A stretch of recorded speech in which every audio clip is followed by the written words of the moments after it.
Hello viewers, நீ நம்ம பார்க்க போறது ஒன் பீஸ் எபிசோட் 928 பார்ட் 2.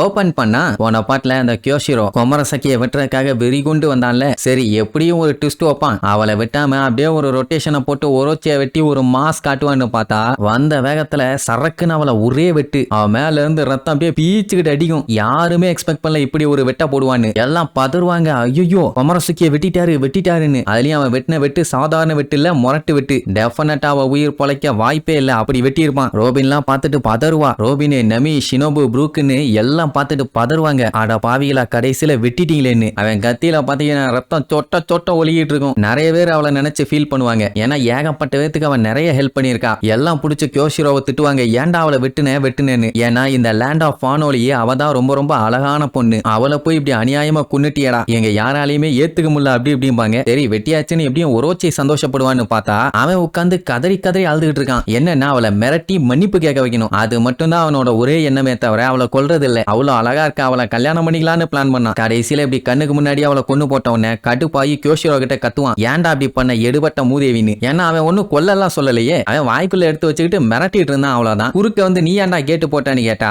இதுதான் ஒரு சாமுராயோட மேக்சிமம் கருணையாமா. அதாவது ஒரு ஷோகன் வந்து நாட்டோட கிங்கு. அந்த கிங்கை யாருமே எதிர்த்து பேசக்கூடாது, அவங்களை எதிர்த்து எந்த ஒரு செயலுமே பண்ணக்கூடாது. அவர் என்ன சொல்றாரோ அதை கேட்டு நடந்துக்கணும். ஆனா இவ அதை மீறிட்டா, அது ஒரு பெரிய அஃபென்ஸ். அதனால அவளை கொல்ல மட்டும்தான் செய்யணும். இதுதான் இந்த நாட்டோட ஒரு அயன் ரூலும்பா. என்ன அவன் சொன்னாலும் ஒரோச்சியாலையும் ஏத்துக்க முடியல, அங்க சுத்தி இருக்கவங்க யாராலையும் ஏத்துக்க முடியல. அவனோட லாயல்ட்டியை காமிக்கிறதுக்காக கொஞ்சம் ஓவராவே போயிட்டான். இதெல்லாம் ஏத்துக்கவே முடியாது அப்படி இப்படின்னு கியோஷிரோவை கழுவி ஊத்திட்டு இருப்பாங்க. அவன் அதெல்லாம் கண்டுக்காம கீழே ஒரு பேப்பர் ஒன்று பார்ப்பான். பார்த்தா அது நம்மளுக்கு டிசைன் பண்ண அந்த ஷீட். அதை பார்த்துட்டு கொஞ்சம் வில்லத்தனமா யோசிப்பான். அதுக்கப்புறம் எடுத்து உள்ள வச்சுக்குவான். ஒரோச்சிக்கு கஷ்டமா தான் இருக்குது, வேற என்ன பண்றது. இந்த பஞ்சாயத்து எங்க ஆரம்பிச்சது, அந்த குழந்தை சிரிச்சதுனால அப்படின்னா முதல்ல அவளை தான் கொல்லணும்னு. திரும்பி பார்த்தா ரோபின் கையில வச்சிருக்கா. அவளை குடு, அவளை நான் இப்பவே கட்டிச்சு சாப்பிடணும்பானா. உடனே ரோபின் அங்க இருந்து அடிச்சு புரண்டு ஓடுவான். உடனே அவன் கத்திக்கிட்டே வெட்டிட்டு வருவான். இவன் மட்டும் சிரிக்காம இருந்திருந்தான்னா அவன் இந்நேரத்துக்கு உயிரோட இருந்திருப்பான். இவ சிரிப்புனால அங்க ஒரு உயிர் போச்சு. அதனால இவளை கொல்லாம விட மாட்டேன், ஒழுங்கா கொடுத்துருன்னு பிடிக்க ட்ரை பண்ணா நம்ம ரோபினை தப்பிச்சு ஓடிட்டே இருப்பான். அவனுக்கு டவுட் ஆயிருச்சு, யாரு நீ,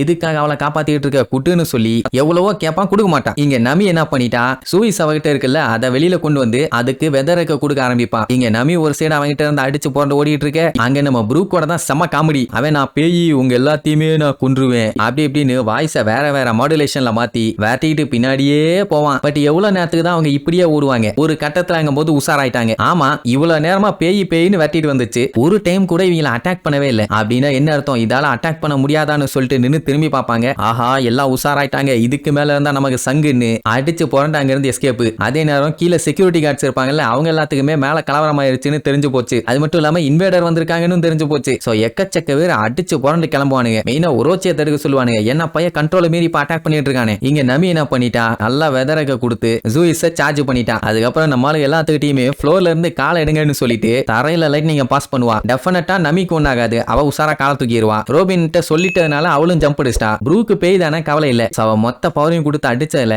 ஒரோச்சியோட சேர்ந்து அங்க இருந்து அத்தனை பேரும் தாறுமாறா நாரிட்டாங்க. இனிமேட்டு எந்திரிக்கணும்னா 6 மணி நேரமா சாவும். அப்படி ஒரு அடி, ஐ மீன் அப்படி ஒரு லைட்னிங். இவங்க அழகா கைட்டை யூஸ் பண்ணி பறந்தாச்சு. ஷினோபும் ரோபினும் நமிய பாராட்டி தள்ளுவாங்க. ஏன்னா இப்ப மட்டும் நமி இப்படி ஒரு அற்புதத்தை பண்ணலன்னா இவங்க தப்பிச்சிருக்கவே முடியாது. மாஸ் பண்ணிட்டோமான்னு சொல்லிட்டு போவாங்க. இன்னுமே இந்த குட்டி பொண்ணு இழுச்சுக்கிட்டே தான் இருக்கா. சொல்ல போனா இப்ப அவ மயக்கத்துல இருக்கா. அப்படியே கட் பண்ணா அடுத்த நாள் காலையில அந்த உடோன்ல இருக்க எக்ஸ்கவேஷன் லேபர் கேம்ப காட்டுறாங்க. லூஃபி காலையில எந்திரிச்சு வந்து பயங்கரமா வேலை பார்த்துக்கிட்டு இருக்கான். நம்ம லூஃபி ஹெல்ப் பண்ணானே ஒரு தாத்தா, அவரு வந்து நம்ம லூஃபி கொடுத்த அந்த டிக்கெட்டுக்காக ரொம்ப தேங்க்ஸ்ன்னு சொல்லிட்டு போவாரு. இதுல என்ன இருக்கு, நல்லா சாப்பிடுங்கன்னு சொல்லி அனுப்பி வைப்பான். அப்படியே அவரு போறத தூரத்துல உட்கார்ந்து இருந்து எவனோ ஒருத்தன் வாட்ச் பண்ணிட்டு இருக்கான். அது மட்டும் இல்லாம அந்த தாத்தாவோட கையில அந்த டம்ப்ளிங் ஸ்கூப் பண்றதையும் பாத்துருவான். லூஃபிக்கு அந்த டைம் டவுட் ஆகும். ஏன்னா இவ்வளவு நேரமா இவன் வேலை பார்த்துக்கிட்டு இருக்கான், இன்னும் யூஸ்டஸ் கிட்ட வரல. ரெண்டு பேரும் சேர்ந்து தான் போட்டி போட்டு வேலை பார்ப்பானுங்க. என்ன ஆச்சு இவனுக்கு, ஏடாய் தூங்கிட்டானான்னு யோசிச்சுட்டு இருப்பான். அப்ப அந்த ஜெயில இருந்து பயங்கரமான சவுண்டு. என்னன்னா யூஸ்டஸ் கிட்ட எஸ்கேப் ஆயிட்டானாமா. அப்ப அவன் ஜெயிலுக்குள்ள ஒரே ஒரு ஃபெதரை மட்டும் காட்டுவாங்க. அப்படின்னா அது ஒன்ன யூஸ் பண்ணியே அவன் லாக்க ஓபன் பண்ணிட்டு எஸ்கேப் ஆயிருக்கான். அதே நேரம் அப்படியே கட் பண்ணி ஒக்கபரே டவுனை காட்டுறாங்க. அங்க நம்ம பிக் மாமா கூப்பிட்டு வந்து அவளுக்கு பசிச்சதுல அதனால ரெட் பீன் சூப் எல்லாம் வச்சு கொடுப்பாங்க. அவ சைஸுக்கு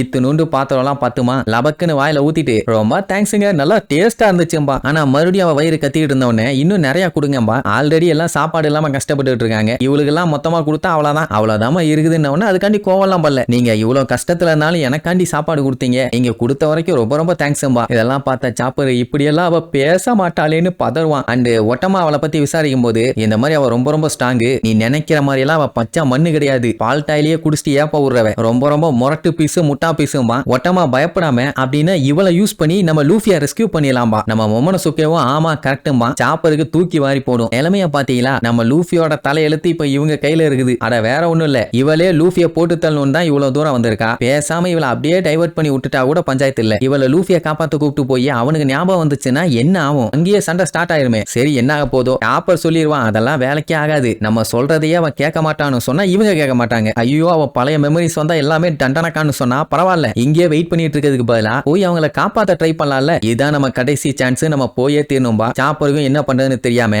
நேர அவகிட்ட போய் பேசி பார்ப்பான். அப்படி அவ பேசிட்டு இருக்கும் போதே அவளோட வயிறு கடமுட்டாங்கும், வாயில வேற எச்சு ஊத்துது. சாப்பரை வேற ஒரு மாதிரி பாக்குறான், அவனுக்கு தூக்கி வாரி போடும். ஐயோ பசி வெறியில நம்மள தின்றுவா போலையேன்னு இவங்க போய் நின்னுட்டு லூஃபியை காப்பாத்தணும்னு சொல்ல மாட்டாங்க. வா நம்ம உடோனுக்கு போவோம் பாங்க. அங்கேயா நான் போகணும், அங்க இருந்தா நான் வந்தேன் நீப்பா. ஆமாமா அங்க இருந்து தான் வந்தேன், அங்கதான் நிறைய ஸ்வீட் ரெட் பன் சூப் எல்லாம் இருக்குதாமா அப்படின்னு உடனே அப்படியான அவன் நம்ம சாப்பரை பார்த்து தான் கேப்பா. அவனும் ஆமா அங்க டன் கணக்குல இருக்குதுன்னு பயத்துல வளரிடுவான். அதுக்கப்புறம் பைய பீதி ஆயிடுவான். ஏன்னா இவகிட்ட பொய் சொன்னா என்ன ஆகுன்னு எல்லாத்துக்குமே நல்லா தெரியும். பொய் சொன்னவங்களை மட்டும் தனியா வந்து வச்சு செய்வா. இப்ப இவன் வேற பொய் சொல்லிட்டான், அங்கதான் ரெட் பீன் சூப்பே கிடையாது, கண்டிப்பா என்னைய கொல்ல போறா, ஐயோ நான் சாக போறான்னு கதறி கதறி அழுவான். உடனே பிக் மாமும் அங்க டன் கணக்குல ரெட் சூப் இருக்கா, ஒரு புட்டி புடிச்சிட வேண்டியதான், வாங்க போகலான்னு சொல்லிட்டு சூப்பர் சாப்பிடறதுக்காண்டி அவ சூப்பரா கிளம்புறதோட இந்த எபிசோடுக்கு எண்டு கார்டு போட்டு முடிக்கிறாங்க.